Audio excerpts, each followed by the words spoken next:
and just encourage people to, get prepared for your interview. And that means a couple of things, right? Know something about the unit or section or group or division you're applying to, right? What does this look like? You don't need to know everything about the job, but, you need to know some. And then something too, I think, ODOT especially anymore, and I think a lot of both public and private anymore, you show up for your interview 15 minutes ahead, they give you the questions so you can do a little prep, right? So no one should be coming into that going, here are these questions. Let me think about experiences I've had or things I've done, right, that would meet this.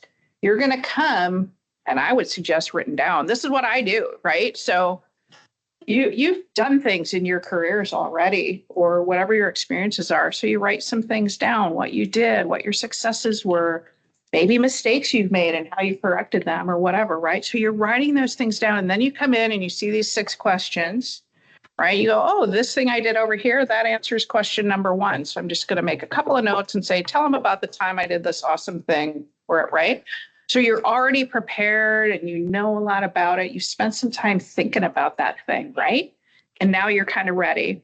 And 2, you can predict some questions, right? There is almost always going to be a question about diversity, equity, inclusion, and belonging, as there should be.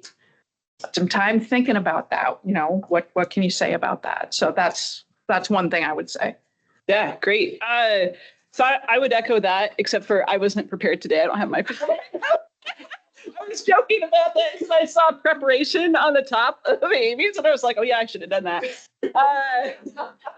But truly, one of the first questions I almost always ask in an interview is tell me why you're interested in this job and why you think you're a good fit.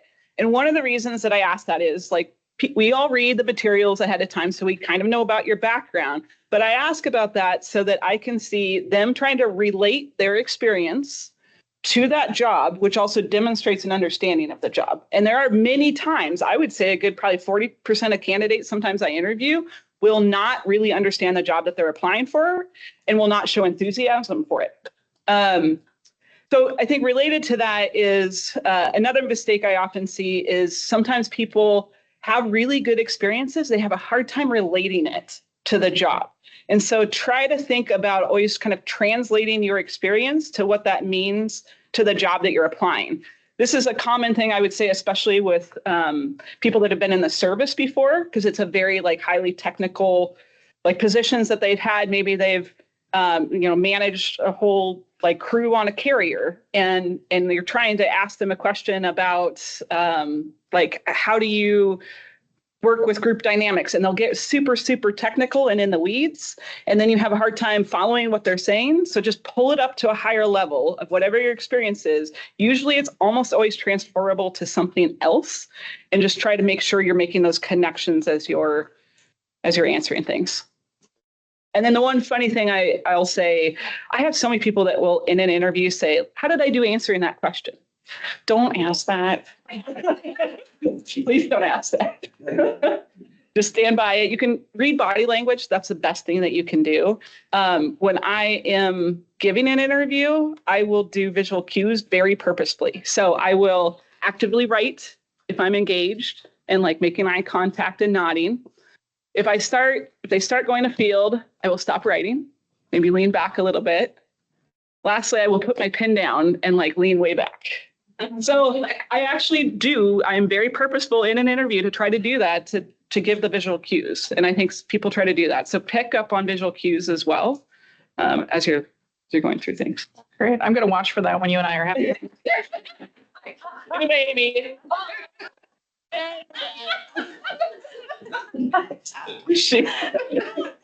Gave that away. Okay. So since we already brought up preparing and coming to the interview prepared, what steps do you recommend candidates take to prepare for an interview effectively? Yeah, so kind of the thing I talked about. So, and you can just expound on that a little more, right? You don't have to be actively getting ready to go in an interview to start developing that list. You do something really cool at work, you have a success, whatever, keep a running thing of, here's all the great stuff I do. This is how awesome I am. And then you don't have to remember all the stuff you did throughout your career as you're going there. And agree with Amanda, right? Find out about the job, about that division or whatever it is, so you can speak to it. But I thought those were great points. So. Yeah, so I think if you're applying at an organization you're not familiar with, always look up their mission and values. I think that's always a good way to kind of connect to an organization. Check out some of the work products, make sure you're reading the job description. So that's kind of how to prepare on the side of understanding the position. And I think to Amy's point of think about, always write down when you come into an interview, why are you interested in the position? Think of a compelling reasons. Why do you think you're a good fit? What is that connection between your experience and that job? And then as Amy mentioned, I agree. Like, what are the top 3 things that you are super proud of that if there's an opportunity, you can work that response into an answer for a question? So can I ask for an expansion on that one? What do you recommend? Because oftentimes we hear folks are in the interview, you'll get asked like a challenge you've overcome. What are you looking for when you ask that kind of a question? Okay, so the question that Lisa just asked, just in case you can't hear it online, was when we're asking the question, tell us about a challenge that you overcame. What are you looking for in that? I would say, so we often, as an organization, HR has a behavior-based questions. I really rely on those behavior-based questions because you can see the technical abilities in somebody's application. What you're really looking for is kind of how can they connect things, how can they respond. So in that type of question, it's really trying to get at one, self-reflection. Can people look at the work that they do and analyze if there's things that they could have done better? And I think that's always important. And no matter what position you get, you want somebody that's constantly learning from that and willing to grow. So that's probably first and foremost what I look for out of that kind of answer. Sometimes I think people are hesitant to say like, oh, I had a challenge. Like, no, I nail everything. I'm super good. So like never had a challenge. But it's not about, you probably don't want to share something that you really bungled and didn't learn from and can demonstrate the next time you applied it that you did something better. But it's okay to share something and be a little bit vulnerable because that's kind of what we're looking for out of those types of questions. Yeah, if I can add a little bit, one of my favorite interview questions to ask, if I can get the rest of the panel to go along with it, is tell us about a mistake that you made. Okay. Because you're coming in talking about all your successes, right? But Amanda made great points, right? So you're not going to say, oh, I, lost $1 million for the company and they fired me and went bankrupt, right? Like, no, that's not what we're looking for. Don't go that vulnerable, right? But we all make mistakes. We all have challenges, right? And so the ability to, see a mistake, fix it, create any corrections or, that are more higher level to be able to prevent mistakes like that happening again. The ability to be self-reflective and not be an arrogant person who thinks they never make mistakes, like that person doesn't exist, So that's one of my favorite questions. And I think it is that ability to show too that you could follow through and make the corrections that were necessary, right? Okay. And feel free, like as we're going along, just Yeah, like Lisa please. did, if you have other thoughts or questions, raise your hand. Should we ask one? Are there follow-ups online for that? The question is, what is your take on informal interviews before a position assessment? So I've done informational interviews before. I think it's a good way to speak freely with a manager about kind of what the job is. I would say, I think they're probably more informative when it's maybe a job that you're interested in doing someday and there's a whole type of classification and you're finding out more about that than specific to a job. Yeah, I think it's, it's just an opportunity to learn about what that job is, because maybe you think you know what a job is and you go and you learn about it and go, oh, no, I don't really want to do that. But it also then, when that job does open up, right, it gives you some insight into what that job is, right? That you're gathering this information to make good choices for yourself, right? Your career and your family and all that, but also then to be able to do better in that interview because you have this great inside information really from this informational interview. So yeah, if you can swing it, go for it. Cool. What are some behaviors or qualities that stand out positively in a candidate? I would say a couple ones. So energy, I think coming into the interview with energy, excitement, interest is always good. And you'd be surprised at how many people actually come into interviews and they're like, yeah, well, anyway. And you're like, oh, well, I'm so glad you really want this job.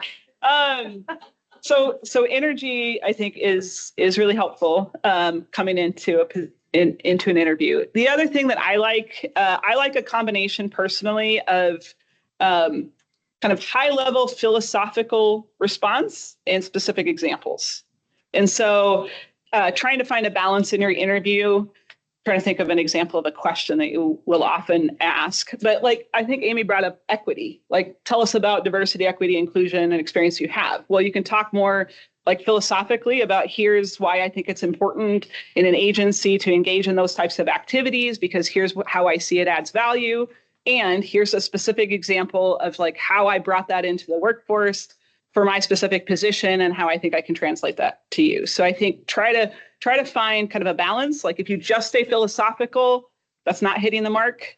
If you go deep on examples and they're so specific that they're hard to kind of relate, that doesn't hit the mark either. So kind of somewhere in between. And just to, I'm an introvert myself. And so I love Amanda's point about energy, but there are different kinds of energy, right? So you might not be a person who comes in like rocking and rolling, right? But you can have a thoughtful, engaged energy. And as an introvert, I probably come off more this way in an interview, right? And you're still really interested in the job and think you can do a really good job, but it's a different kind of energy, but you still need to bring that energy. Okay. Just speaking to all the non-extroverts in the room, if there are any. So, and then can you tell me the question again? Yeah. What are some behaviors or qualities that stand out positively in a candidate? Yeah. What Amanda said. Yeah.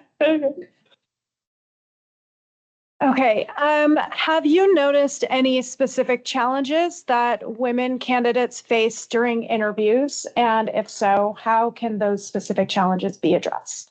Yeah, I'll give a couple thoughts here. So one, I'll just say it was interesting. I remember when I was in high school, I think I was, and had a conversation with my dad, and he was saying, you know what the difference is between your mom and I when we go for jobs? He said, I always go for the job that maybe I could do a little bit of, but I can grow into. She always goes for the job that she knows she can do 100%. And I think women tend to do that. We tend to like want to have have confidence in our ability to do the job 100%. But really we can stretch ourselves. And I think we should stretch ourselves more and push that. What's that? Thank you for speaking. Yeah. There's a whole book about it called Lean In by, I can't remember who wrote it. She was a big deal at Google or something. But anyway, I recommend that book to everybody. Yeah. The other thing I would say from kind of just in the interview, I think women collectively, we always talk about we always talk about groups and accomplishments together. And it's important in an interview to be accurate in how you're describing things, which is often we and team. I always believe in teamwork. I love collaboration. So it's hard for me to say I. You need to say the I in your specific role of what you did to help answer questions so that people can understand that kind of piece and what you're bringing to it specifically. Yeah. And I'll just, my thoughts playing off of what Amanda said, I think I don't know that I've observed this so much in interviews, but I do hear it a lot about women in interviews is, you're there to sell yourself. You are trying to get a job, which means you're trying to basically win over however many other people are there, right? And so you need to be promoting yourself. And we, I think societally, right, as women get told or trained or whatever to, whether it's we did this thing or I don't want to be a brag or anything like that, right? Well, I mean, you certainly don't want to be a jerk and be like, I never make mistakes and, I did everything all the time, right? But you have to promote yourself and say the things that you did. And Amanda makes a great point. I mean, you can say, I was part of this team that did this amazing thing. And my role was I did this, that, and the other that really, got us across the finish line or whatever, right? So you're sort of doing both. Because I certainly want to see when I'm hiring people that they can and do collaborate well. That's absolutely something I'm looking for. And I need to know that they can do the work, right? Individually. So it's both. So as kind of a follow-up to that, one thing that I kind of always end up stumbling on is that I know you're supposed to go for like a reach job, but like, how do you solidly sell yourself as someone who can do it if you haven't done that before? That's always the challenge for me, is that balance of, well, I know I can do it, but how do I prove that on my resume or my cover letter or in the interview that I would, especially knowing that maybe we are going up against other candidates who already have done that job. I'll jump in on that. Well, first of all, any job you don't apply for, you are not going to get. I talk to people, relatively frequently. We're like, well, I don't know if I want to apply for that job because I'm not sure that I want to get it. I'm not sure that I want to move, whatever the thing is. It's like, well, just apply. I mean, if you get to the point where they're going to offer you the job, you can make these, harder decisions, or you learn more about the job and figure out you don't want to do it after the first or second interview. But I mean, just apply for the dang thing, right? Is my attitude. But it is, it's linking your current experiences, your education, your whole career to, and therefore I can do these other things, it is the reach. So. Yeah, and I would describe it as making sure you're building your own internal confidence too. You can do it. So believe that, and then go for it. And I think Amy's hitting the right things. It's trying to relate your experience, even though not exactly. I'll share, before I started at ODOT, I was an archaeologist, right? Like, why did I wind up at a transportation agency? Like, what experience did I have? I didn't have any transportation experience, but I had done archaeology and I found a job in research. I was just telling this to Amy, where I can apply the scientific method and kind of work through and problem solve.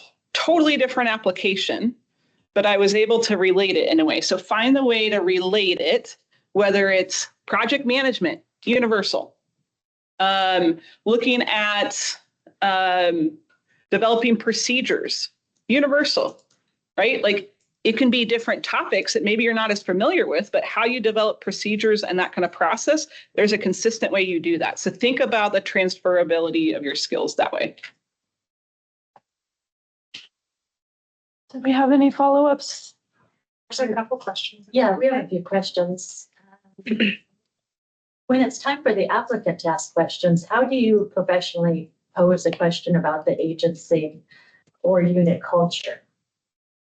Okay, so the question was, when it's time for you to be able to ask questions back, how do you pose a question about the agency culture? I've been recently, because this is like now the new thing, right? I get this question like, what's the vibe at ODOT? I was like, oh, wow, we're in a whole new generation. Cool. And I say, cool, right? So definitely people don't mind putting it out there. And I actually think it's a great question to ask, no matter even how you ask it, whether you ask what's the vibe or help me understand how people engage at work and how people relate to one another. Those are always good questions to ask because you are interviewing the job as much as they are interviewing you. So make sure it's a good fit. And I think to Amy's point, you may not know at the beginning, or you may think you know, and then the further you go along, the more questions you ask, the more sense you'll get from that. So I think it's a fantastic question to always ask. Yeah, and I think you can just even say, tell me about the culture. And if they say, what do you mean by that? Well, what's the vibe? I don't know. I mean, I'm too old for this. Yeah, but I think it is a good question. And I don't know if we'll come back around to it, but I do want to talk about the asking questions at the end piece. So I don't know if this is the right time. Go for it. that. Yeah, go for it. Okay. So, right, always at the end, it's what questions do you have for me? So your answer is never. I think you've answered everything. I don't have any questions. That is not your answer to that. Okay. You come in with questions about whether it's that kind of thing, the culture, things you genuinely want to know. But two, I mean, you can come up with questions you can ask, like, what does success look like in this position? What would you want to see in the first 30, 60, 90 days? What quality is most important for you to get out of this recruitment, right? Those are three basic questions that anybody could ask for whatever position you're applying for, okay? You can go online and find these. All right. Amy, you want to go through them again? Yeah, sure. So what does success look like? What would you want to see in the first 30, 60, 90 days from, the successful person? And what quality is most important for you to get out of this recruitment? Okay. So you're asking them for information that they're going to tell you, right? Because we're thoughtful when we're doing interviews. And now you're not going to go, oh, okay, thank you. You're going to say, oh, success looks like, X. Here's how in the past, here's how I would do that thing. Okay. Or here's how in the past I was successful at entering a new job and being there, right? So they're telling you what they want out of this role, and you're telling them why you can give them that. So you're giving yourself a better opportunity to get that job. So that's my thinking on that. And I can't even tell you how many times I sit in interviews on the panel and people say, nope, I don't have any questions, or, when are you going to make your decision? They're going to tell you when you're going to make the decision, so just, use that time to your advantage, set yourself apart. So. Yep. Two more. Yeah. Let's see. This is maybe a weird question, but something I've been thinking about. With AI on the rise, I've seen candidates are using AI for their interviews when they're virtual. Any thoughts on how someone who does not want to use AI can stand out against those candidates? So Amy being like totally into the new stuff. Is this AI Oh my God. Like, are we going to have to start telling candidates you can't use AI during the interview? Maybe so. For God's sakes, be yourself, To Amanda's earlier point, right? There's the philosophical piece, and then there's the specifics. You have got to do both. Don't just give, as she said, don't just give the philosophical answer. Because anybody can come up with the right answer of, oh, I work hard every day and I never take sick days and whatever, but you've got to give your specific example of what you did or what you learned or this situation. And so, my goodness, I guess I hope that we'd be able to ferret out the AI, but probably not. I'm not that smart. So I think Amy nailed that one. You stole my answer from before. I was like, We have an interesting follow-up on that. This person says AI use during interview processes is prohibited unless otherwise asked to use AI for a skills test. An auto message from DAS is sent to all applicants when they submit an application via Workday, letting them know it is prohibited. Good. Thank goodness. Aaron, our recruitment team. Oh, good. Good. Yay, Aaron. Yay. That's the right answer too. Here's another one. You mentioned Sheryl Sandberg earlier, the author of Lean In. Yeah. And what if somebody has the perception that Lean In is meant for women with high level, high income jobs, and it really doesn't apply for those who are a different level? How could it be? How could that resource still be useful for the majority of women? And or are there other resources you would recommend? Well, I'll take that since I mentioned the book. So I think the whole point of that book is the point that was being made, which is you don't have to check every single box of, this is what we want from a candidate. And I think the point was, as women frequently, and what Amanda's had, referenced in the difference between men and women, we feel like we have to meet every single thing before we're even willing to apply for the job. So maybe you're a frontline worker, right? I see at least one person in here who works frontline at the DMV, right? Very important work, very difficult work, lots of experiences that cross many different areas, right? So if that person wants to move up into management or be a lead worker, and that person has never been a lead worker before, but that person can talk about how they have, helped employees who are new to the job learn about the job and coaching them through, this is how you do this kind of a transaction. Or maybe they're having a little difficulty with a coworker and they speak to their colleague about, well, I know you're having a little bit of challenge with Bob over here, but, we're talking them through that. So there are things that you do in your work that aren't, oh, I've been a lead worker before, so now I can be a lead worker here, right?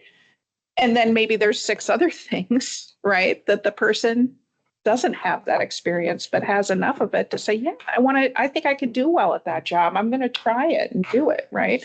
So whether it's a high level or you're trying to become a CEO, really, it's the same kind of advice of you don't have to check every box to say, oh, now I can even apply for this job, right? I think that's the whole point.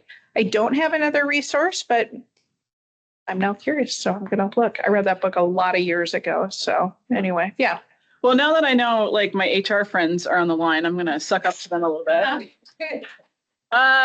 So maybe a couple tools to think about in a different way than maybe you do currently. The PAFs, the performance accountability feedback check-ins, use that as an opportunity to internalize the feedback that you're getting for the skills that you have.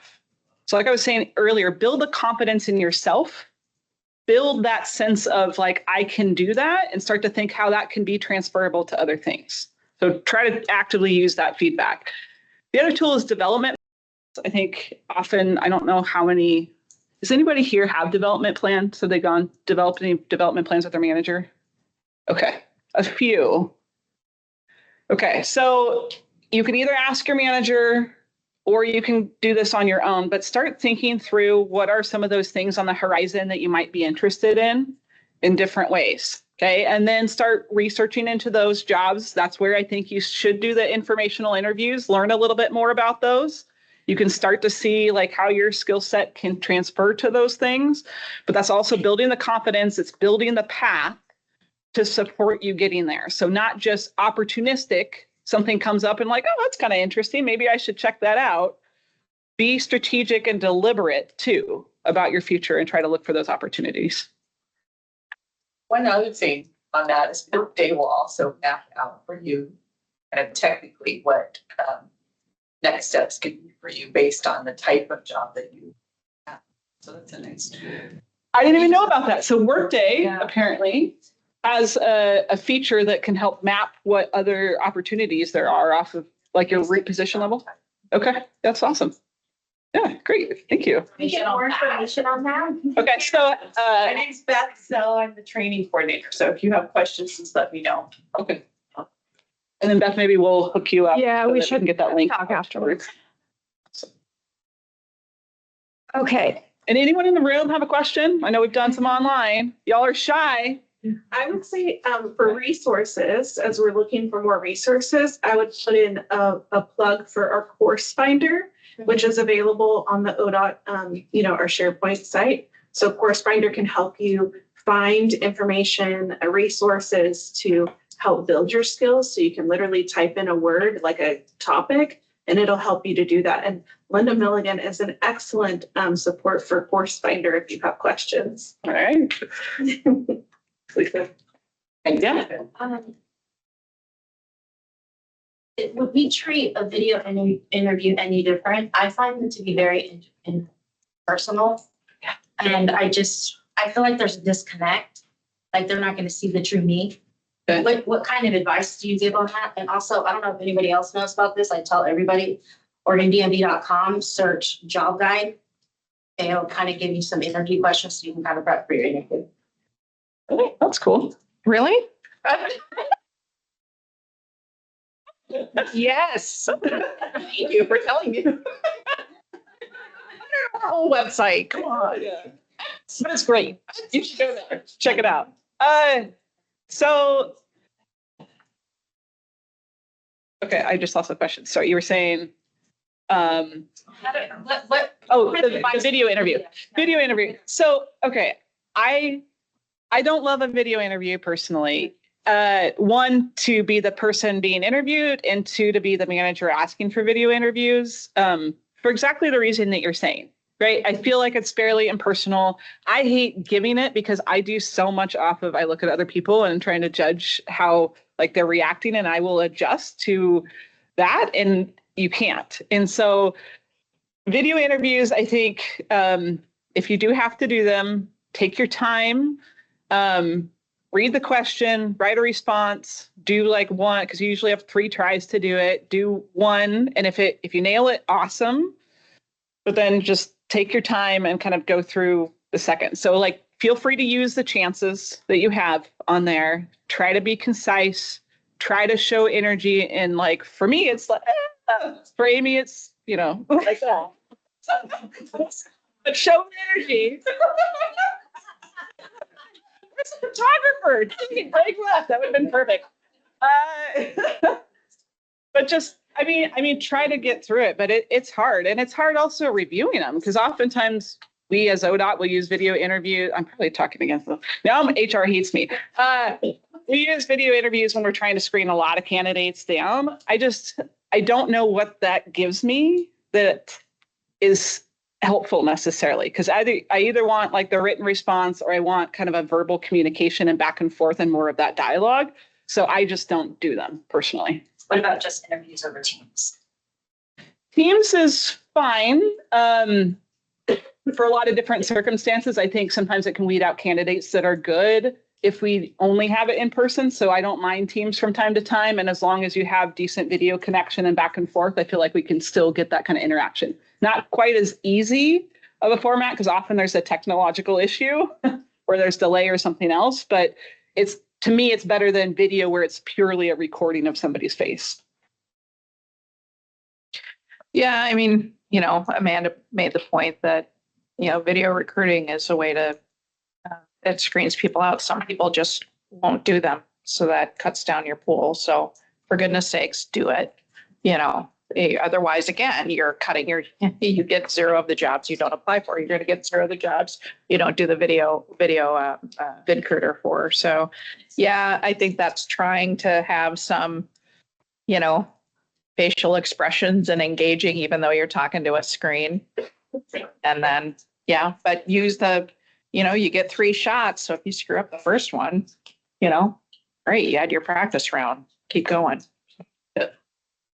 One thing, I don't know that you'll ask specifically, but I'll maybe share, because video interview triggered it for me. ODOT, we have like multiple step interview processes, for goodness sakes. Sometimes that's great, sometimes that's annoying. But when you go through multiple steps of interview processes, here's my lesson learned that I learned the hard way once is you typically will have a different group of people reviewing each set of things you're going through. And so I made the mistake of like, how I said earlier, like pick the top 3 things you're really proud of and like make sure you try to work those in. I try to come up with, I went through like 4 steps of an interview process, and I try to come up with a different thing I was saying each time. And then it just got further afield, right? Like it's a whole new audience. So like treat each one as like a brand new, fresh interview. You can reuse your answers. That's okay. So if you said an answer in a video interview, like it's okay to repeat it in another one.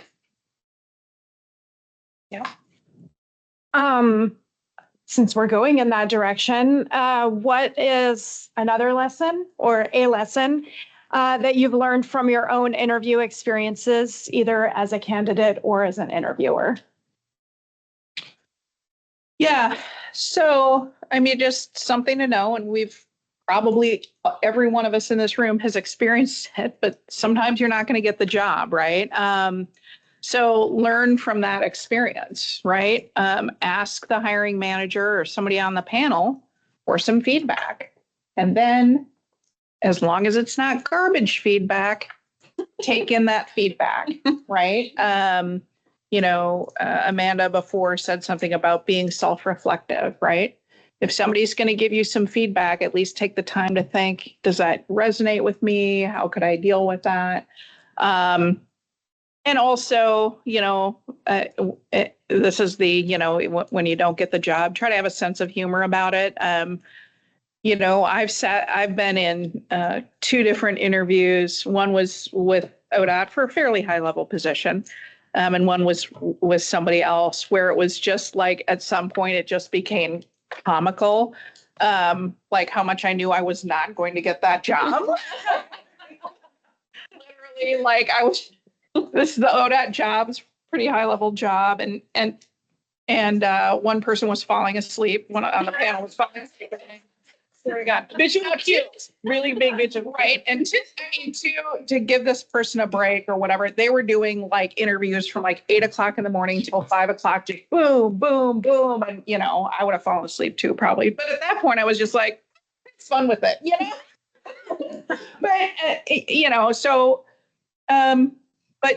so don't be hard on yourself, right? If you don't get a job. And do ask for that feedback. It's shocking to me how many people don't ask for feedback after an interview. Because I think most panelists are perfectly willing to give it. And I'm always honest with people, like, about here's, maybe it was, you were great. There was somebody who's just a little bit better. Keep applying. Or, yeah, here's where it really went off the rails, So ask for the feedback and take it. Yeah. That. How would you recommend people ask? To send you an email, set up a meeting to meet with you? I don't think an email anymore. For me, it's like, I applied for this position. Could you give me any feedback? You could say, could we set up 15 minutes by phone? I'm willing to do that, especially for people who, for anybody, right? Because even if somebody didn't do well in the interview, if they don't hear what didn't go well, they can't, because to some degree, right? Interviewing is a skill. And if you're a great worker, whatever, you're going to be great, but you're just not good at interviewing, then it's a skill to be built. And then I can provide that feedback of, go do some practice interviews and you were super nervous and those kinds of things. Go do some practice interviews and see if you can, get a little more comfortable or whatever the feedback is. Yeah. Does the state have some kind of where do you get a practice interview? Like, how do you? Employment office. Okay. Your manager can give you mock interviews too. I do them all the time. Just a curiosity question. After interviews, do we still do follow-ups like an email? Thanks for taking the time to interview me, sort of thing, or has that stuff kind of gone out the window? You know what I mean? Thanking somebody for interviewing and reaffirming your interest in the job. I say do it. I still do it. I feel like it puts your name back in their mind. Mm-hmm. Is it okay to ask the question, so you've answered your question, is it appropriate to say, did that answer your question, or do you have any follow-ups while in the interview? So I'm not a huge fan of asking that after. I think what you could ask, sometimes there's multi-part questions, like there's one question, there's actually 5 questions there, and you're so in it that legitimately you'll be like, I actually answered. I think you can ask the question more on like, did I hit all the points in that question? Or there was a lot of things in that question. I want to make sure that I touched on each of those. So if you have any follow-up, let me know. So I think it's more of the, kind of affirming back, but not the immediate gratification of like, did that answer your question? Like, thank you. Yeah. Yeah, same for me. So sometimes people just like miss the boat on a question, right? And so in my experience, like the panel will ask, one follow-up and say, okay, I hear you on that. But I think could you tell us more about something else, trying to get the person back on track after one? I mean, sometimes it's just, okay, they're just missing the boat. One for sure, sometimes two, after two, it's done. Yeah. Yeah. But back to what Amy was saying earlier, like I actually take notes when I do interviews now. I take notes in a language for the candidate if they ever come back and have questions on like, what could I have done different? So it is a good idea to follow up on things. And I think mock interviews are great. I do them if anybody asks me, I will do a mock interview for somebody. So I think maybe that's something within the resource group itself to partner up and just kind of practice a little bit. I'll say one of the hardest things, because you asked the question earlier, like, what have you learned or what have you seen? One of the hardest things I think is like when you're going for a position where you know everybody on the panel or most people on the panel or a few people on the panel. Like I present in front of the OTC, I present in front of the legislature. I don't really get that nervous. I get hella nervous when I go into a room with a bunch of people that I know and I have to talk about myself. And it's hard. It's really a hard dynamic. And even harder in that is that certain people on the panel like might know of an example that you're talking about. And so you don't want to bore them with all the details. You're just going to kind of skip over and gloss over stuff. Well, does a disservice to you because other people on the panel don't know that. So just make sure, like when you're coming into an interview, especially when you know folks, treat it as if you don't know them. Like you go in, you can shake their hand, call them by name, whatever. Once you sit down and start answering the questions, pretend that you don't know them. That's the best thing you can do for yourself. Do we have any more audience questions? Yeah. All right, go for it. What about tearing up in an interview? When I apply for a position in my future agency, I'm likely to tear up due to my deep passion. But what do the panelists, would you feel put off by teary-eyed interviews? No, I think it's passion and interest for things. I can think of one of my best hires I can think of teared up in an interview because they were so passionate about what they were talking about. It wasn't like spilling and not controllable, but just the like, this is why I am so driven to do this. And this is my experience and how it relates. And I think that's a feature, not a bug. Yeah, same. I don't think I've driven anyone to tears in an interview. But no, I mean, To sleep, but not to tears. Yes. That's so great. Take note on that though, if it was a man that was a hiring manager, do you think he would see it the same way? Oof. No comment. I think it depends, right? I think it depends on the circumstance in which emotions come through more. And I think it's partly relatability. So I don't think you can make a blanket statement for everyone, but I think it probably is a little bit different. Yeah, it might be. Okay, be you. You are who you are. You are bringing yourself to this position. And if you are so passionate about a topic or have something in your history that just resonates, that causes you to well up with tears, I mean, waterworks, no. Okay. I mean, that's going to be a problem. It is for anyone, male or female on the panel. Yeah. I think it would be for me. But if that's who you are and what you bring, they should be thrilled that you feel that way. And if they don't, go find a place where they're going to appreciate that. That's what I think. Yeah. So, Yeah, not the right fit for you. yeah, sure.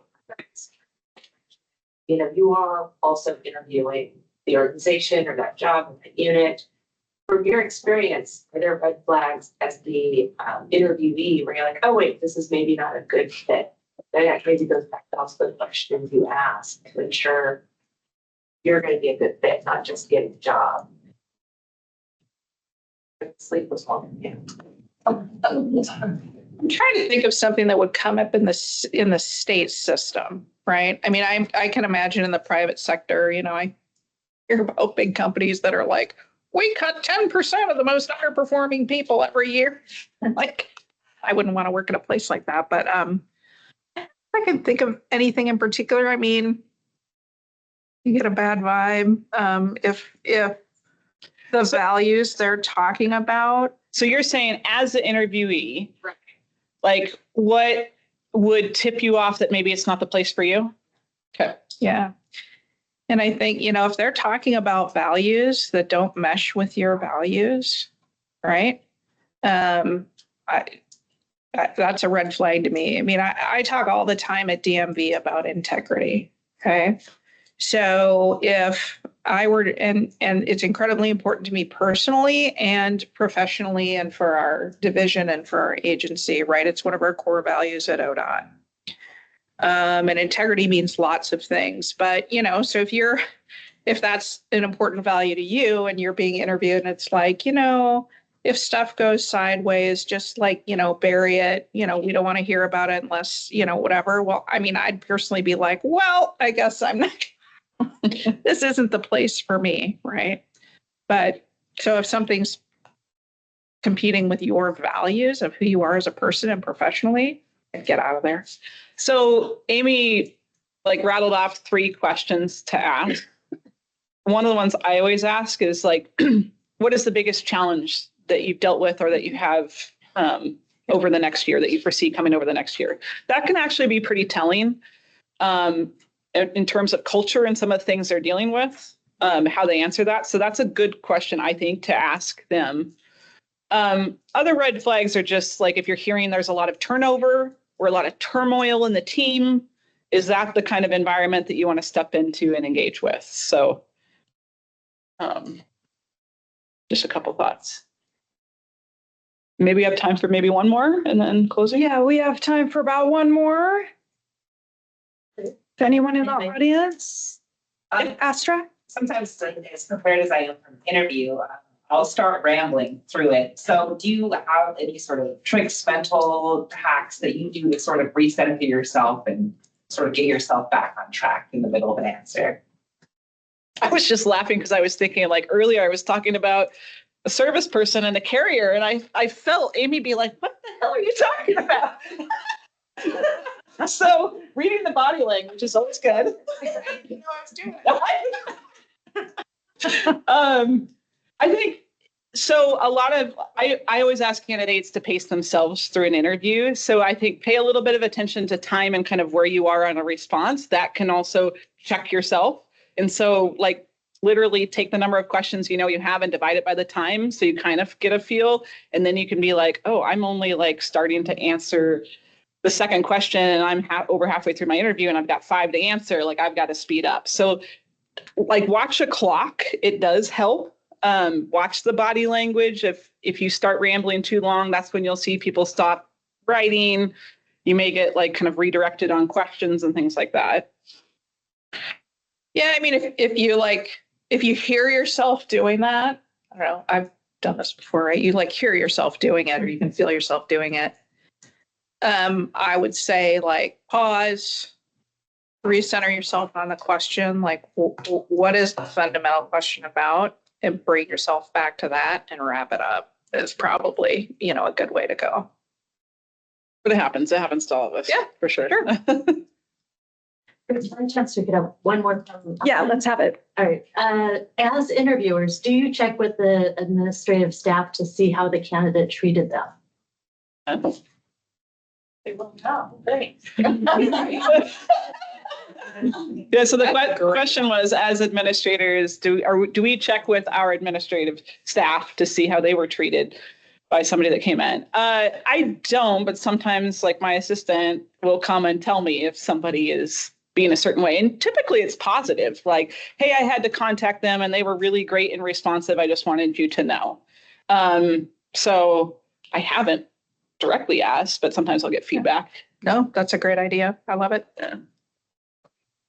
I've been that admin, and it does, you can tell based off people's responses how they'll fit within the team. Mhm. And I would do the same, not necessarily share negative unless they were really harsh, but if someone was really responsive and on top of it and kind to me, that information definitely went to the manager. Yeah. Well, it matters how you treat everybody. Talk about integrity. You had to treat everybody with respect. So For sure. Yeah. All right. Well, I think that's all the time we have for questions, but I would like to thank Amanda and Amy for joining us today and answering our questions. And thank you, Amanda, for helping pull this together. I wanted to introduce you all to the Empowering Women in Transportation, ERG. We put this together as a way to support women within the organization. And so our vision is we drive ODOT forward by advocating for equity and leadership for women in transportation. We build bridges and community by networking, promoting professional development, and providing engagement opportunities for ODOT women. We construct networks of connection, belonging, and opportunity for the safety and advancement of women. So to achieve this vision, we have monthly meetings. In 2024, for example, we purchased Clifton Strengths for every member, and we had a workshop with the Clifton Strengths rep to help us understand our strengths. We read articles and watched videos together to have discussions on topics relevant to our group. We invited the state librarian, WTS, and Ascent to tell us about coaching, mentorship, and networking opportunities. And we did much more than that. This year, our theme is using our voices. And some of our planned activities include events like this for opportunities for connection. And we're planning to produce some internal communications to highlight the contributions of women to the state of Oregon. We are supporting recruitment and retention activities to increase the number of women working at ODOT to better match the state population. We have a new coaching mentor support person in place to help us learn about coaching and mentoring opportunities at ODOT. And we are planning to form some subgroups to facilitate our goals this year. So our members get 8 hours per month to attend ERG meetings and participate in ERG activities. So we also get a community to share challenges and celebrate successes, opportunities to discuss topics that are relevant to us, and opportunities to collaborate on initiatives that shape our culture and policies. So if you want to be a part of creating change with us, we would love to have you join us. You can contact me or Lisa to find out how to do so.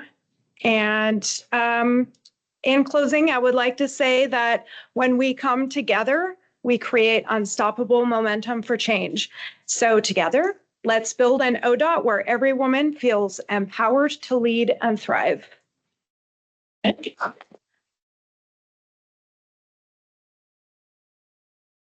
And thank you, everyone, for joining us today. Yeah, thank you. Levasseur. It's Levasseur.